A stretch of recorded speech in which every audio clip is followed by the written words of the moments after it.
Guide. Welcome to my channel Prasadu Potnuru. If you are new to my channel, make sure you subscribe to my channel and hit the bell icon so that you won't miss any video from this channel. Thank you all of you for watching. And today in this video, I'm going to explain personification and hyperbole. Okay, figures of speech or figurative language.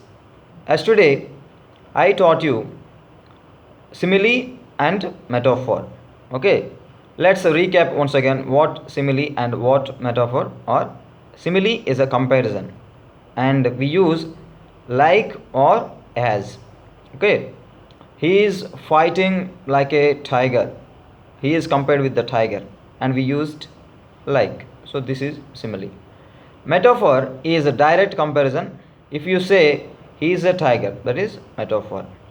And let's begin our topic. Today's topic is personification and hyperbole. What is a personification? Personification is giving human traits to the non-living things.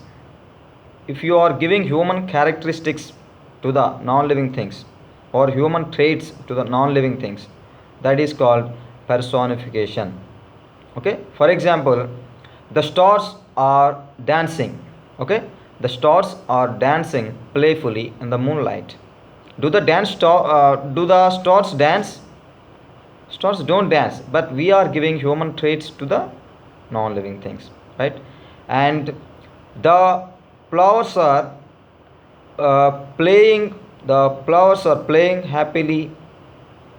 Okay, here flowers, they don't play. They don't play, but we are giving human traits to the flowers.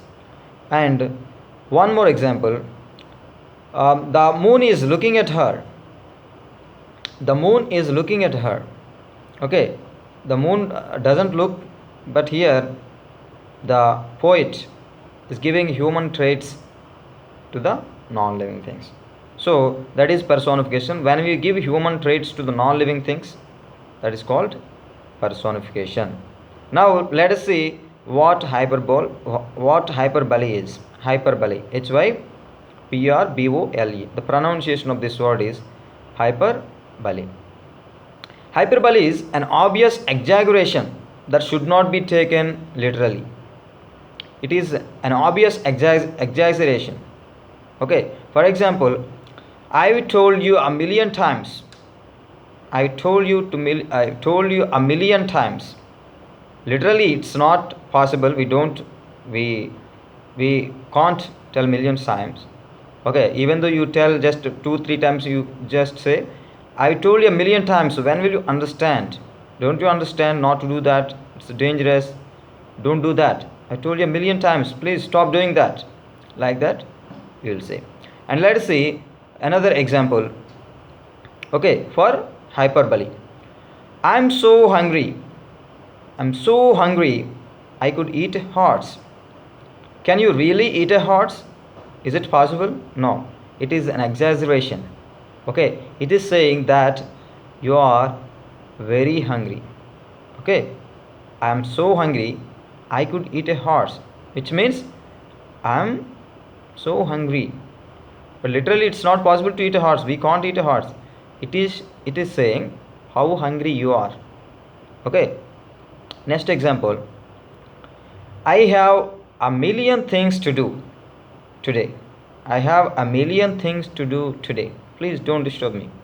I have so much work. I need to complete the work. So I'm really sorry. I can't spend more time here. I need to go because I have a million things to do.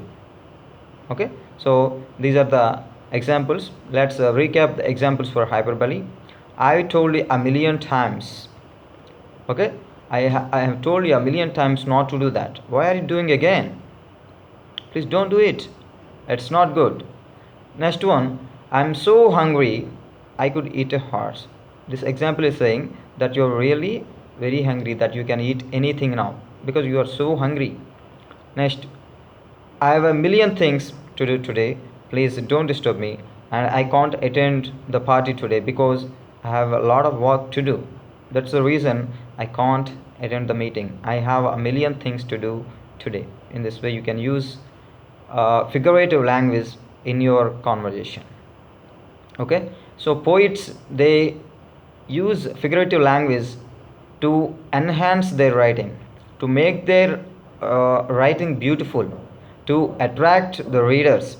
And figurative language will be understood easily, that will be vivid and that will be quick to understand. Okay, so that is the reason poets and authors and writers use the figurative language in their writings. Even we can use in our conversation, we can use simile, we can use metaphor, and we can use hyperbole and personification. Okay, many figures of speech are there, and in the next class we will discuss what other figures of speech. Daily what you have to do is we have to pick up something or other, we need to talk. Okay, that should be in English, that's all. Pick up any subject, talk to anyone. If you speak, you are learning, you are improving. Okay, as long as you speak, you need not worry about your improvement. Definitely you will improve your English, definitely you will become fluent in English. Okay, thank you all of you. If you haven't subscribed yet, please do subscribe to my channel and hit the bell icon and like the video and share the video too. Okay, thank you very much. See you in the next video. Until then, bye, take care.